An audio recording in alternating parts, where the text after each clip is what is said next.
Hello again, everyone. Deflect here, Firm at Fair Gaming. Came to bring you the last one in the series. This is the tanks for 0 to 15 keys and how they rank in the war within. Now, if you haven't watched any of the other videos, definitely check them out. But this is a different video because 98% of the runs are done 0 to 15. So I'm not making a meta tier list. I'm not making a tier list based on if other specs in the class are going to be good. I'm making a tier list for the sole purpose of how they will play in the 0 to 15 range, where 98% of the keys are done. There's a lot of difference between 0 to 15 and going for title. So, title, coordinated group, worried about damage, max survivability because you are getting one shot. So, that has a different play in it.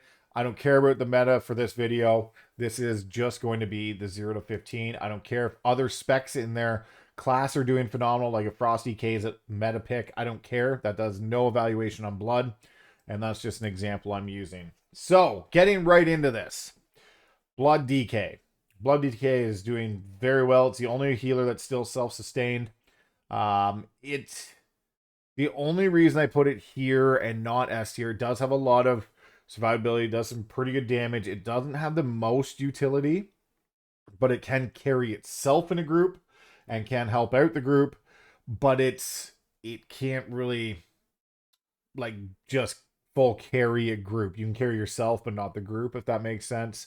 It's a very good spec to play. It will start up around the 15 echelon. You will have to really watch that you don't get the blood DK things that happen where you get clapped before you get, or globaled before you can death strike back and save yourself. So it is a solid pick. A tier. It could even be bottom S tier, I think. But it is definitely a solid pick to play. It's not an overly complex spec, but there is a little bit of setup to it. Bear. Bear has some good utility. Bear has some good-ish damage. Bear has some great survivability. And Bear brings Mark of the Wild and B-Res. And it's an instant B-Res. And we will put that in S tier. S, it is easy to play. It's probably the simplest tank to play, just from what you have. And Bear does very well. It's very tanky. It might do a little less damage than some of the other ones, but it does bring some pretty decent utility. And it can just, especially with Incarn up, or if you're playing the Arcane Bear, it just feels pretty good to tank with. And you shouldn't have any problem pushing those keys on Bear.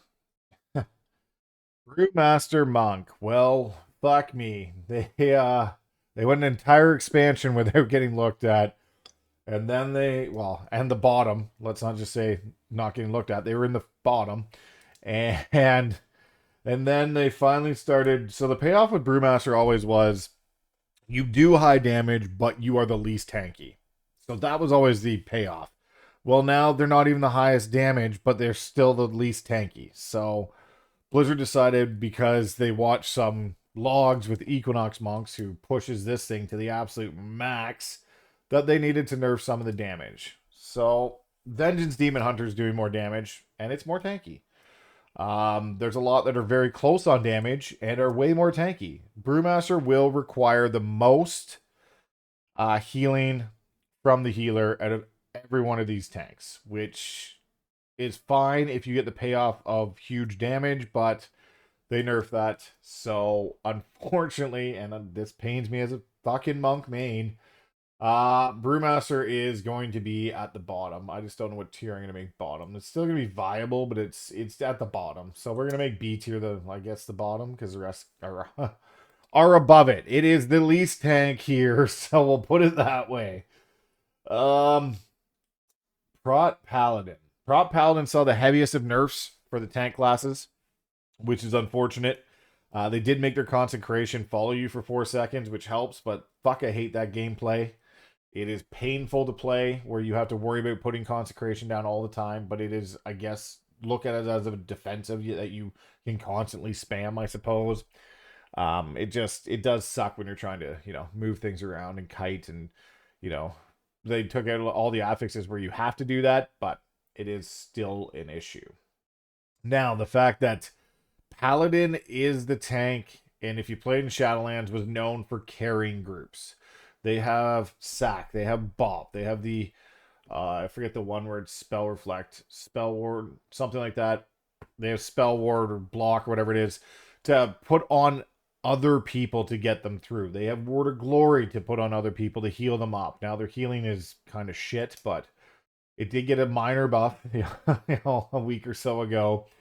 And they do run on mana now, which is absolutely horrendous. That you will actually, as a tank, I've had to do this on my Paladin, sit down and drink because you're out of mana, which I think is the stupidest gameplay in the game. Well, that you have to worry about that, but it is nonetheless in the game, and it does come into factor. But the fact that you have a B-res, you have all those other externals to help your party, and you can self kick a mob by your like lonesome. You don't need anyone else there. It's just you kicking the one mob, keeping it controlled, is very, very good. Uh Now, and this is, yeah, everyone don't shit on this pick because remember, there's 0 to 15 range. We're not going for title here. 0 to 15, Paladin is a solid pick.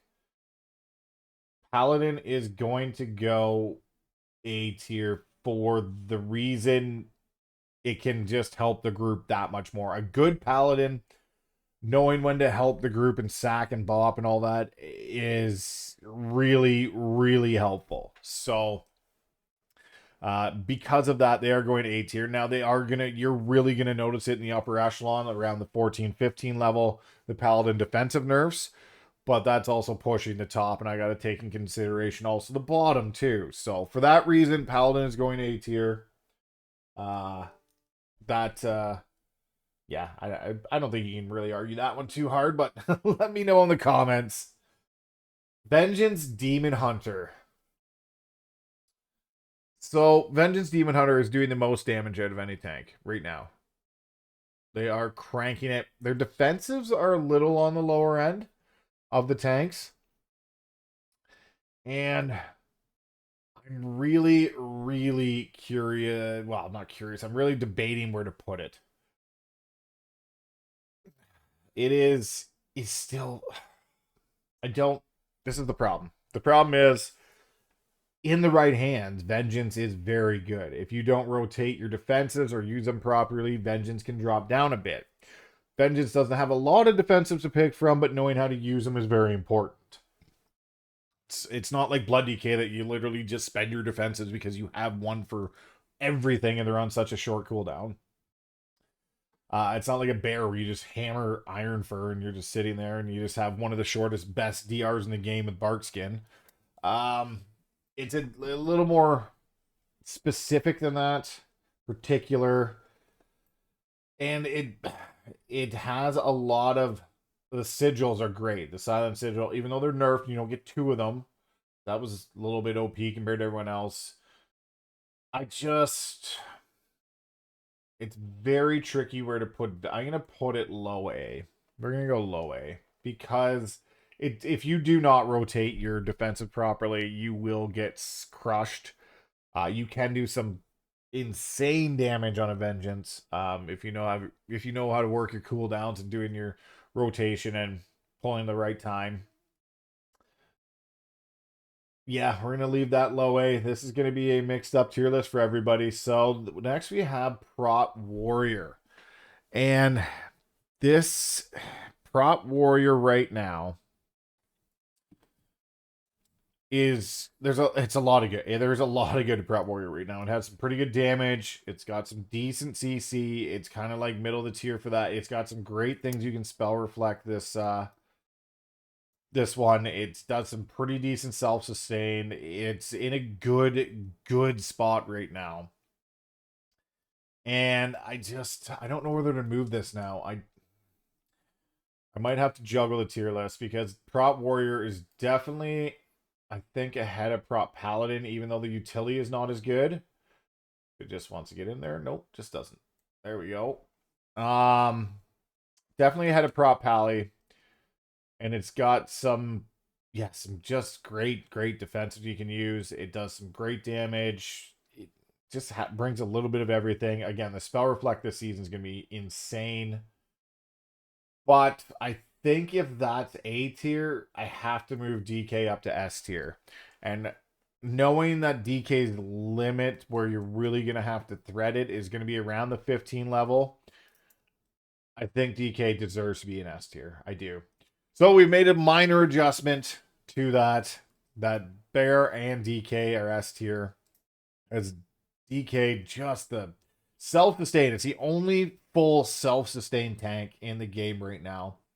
I know when before the tank nerfs, I could do it pretty well on Brewmaster, but once you ran out of buttons, you were cooked. Just DK just doesn't run out of buttons is the biggest thing. Um, so that's the tier list for War Within 0 to 15 keys. That's how I think it's gonna go. It's funny because arguably these might be the two easiest specs to play, and they're the two top ones, as they are again two of the most survivable specs in the game, and that's what matters at tanks, especially when the tank nerfs came through and they took out a lot of survivability and they wanted healers to actually do some healing on you. Those two still come out on top. So like I said, let me know your tank pick in the comments. Don't forget to like, share, subscribe. Deflect, Firm and Fair Gaming. We'll see you in the next video.